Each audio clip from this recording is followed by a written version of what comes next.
Muhammadiyah.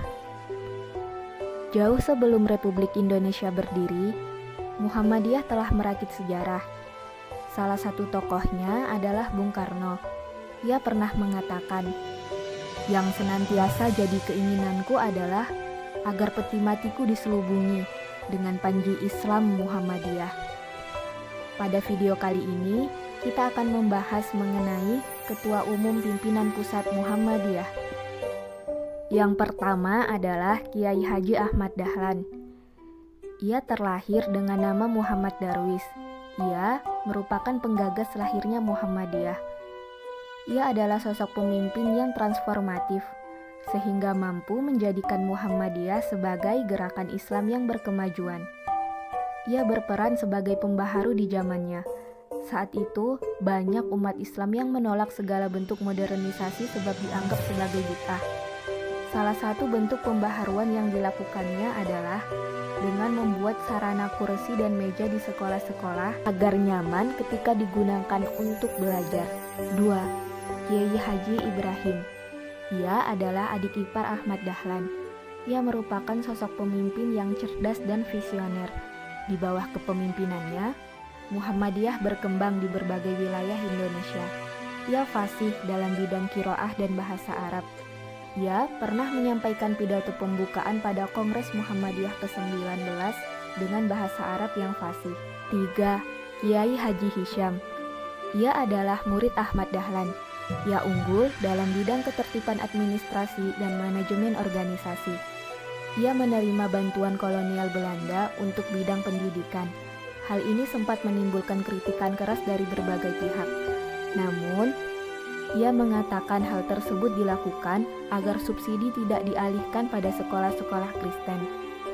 Pada masa kepemimpinannya, Muhammadiyah berhasil mendirikan berbagai sekolah. Ia mendapat penghargaan Ridder Orde van Oranje Nassau dari pemerintah Belanda.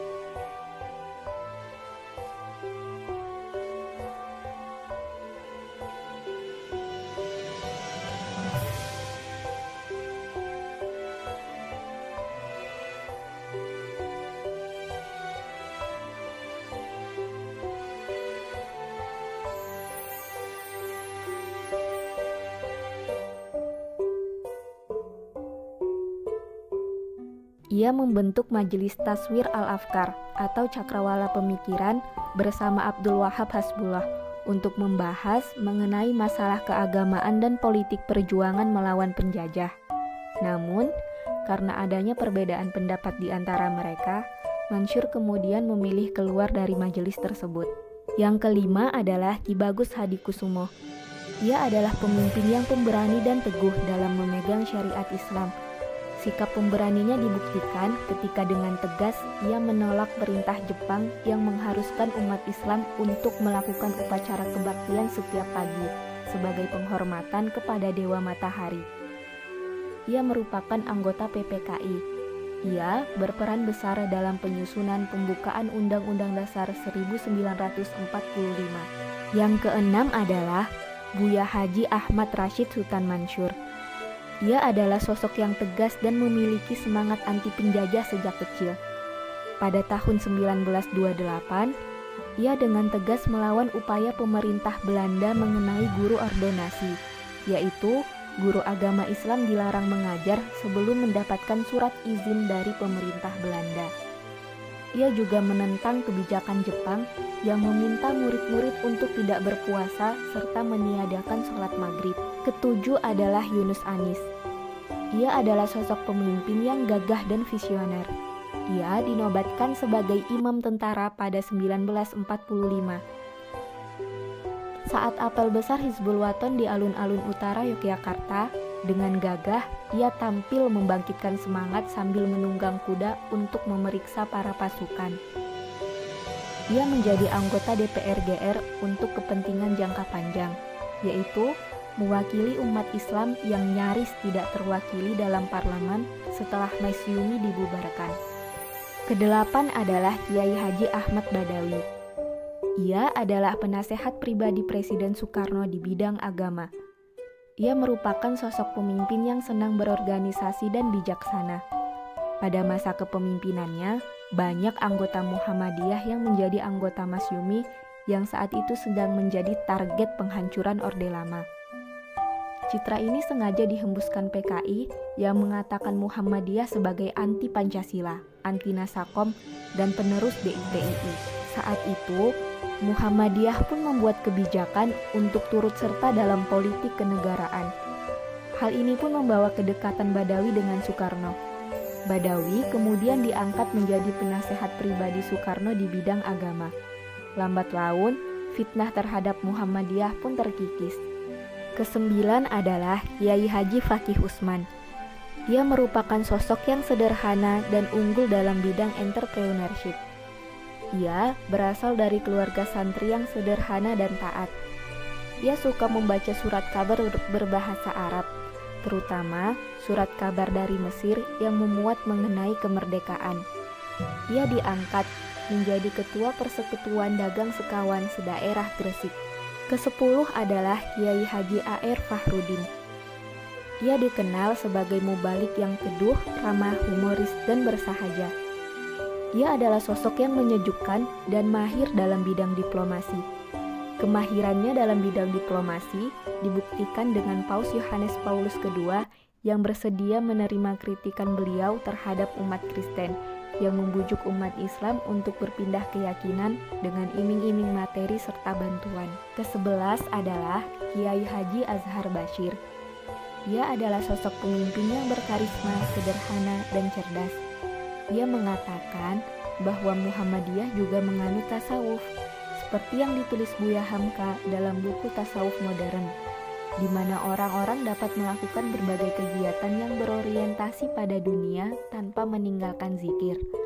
Pada masa revolusi, ia bergabung dengan Kesatuan TNI Hizbullah Batalion 36 Yogyakarta.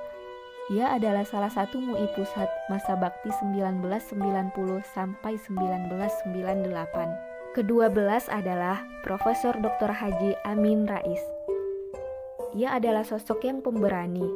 Sejak kecil, ibunya mendidiknya untuk selalu melaksanakan amar ma'ruf nahi munkar.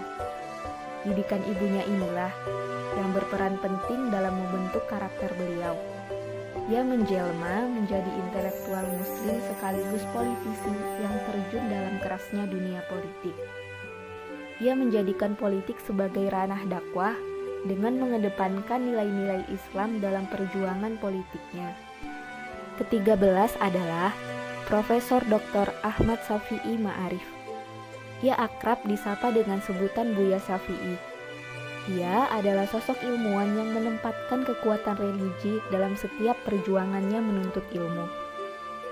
Ia adalah pemimpin yang dekat dengan masyarakat.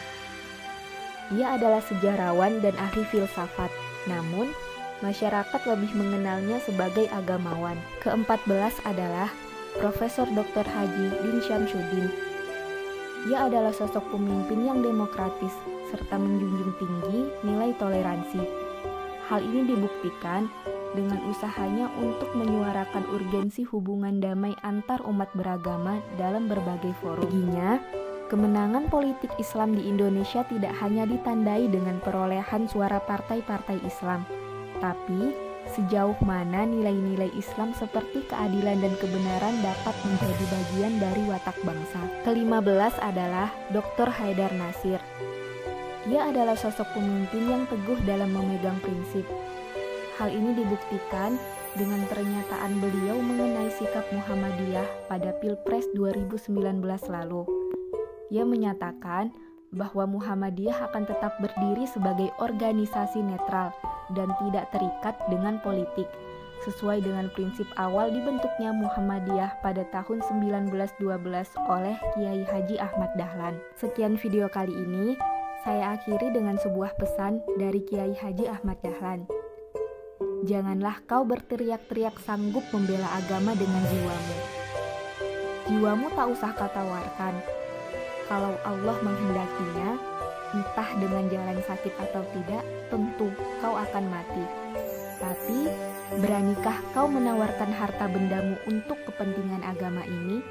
Itulah yang lebih diperlukan pada masa sekarang ini.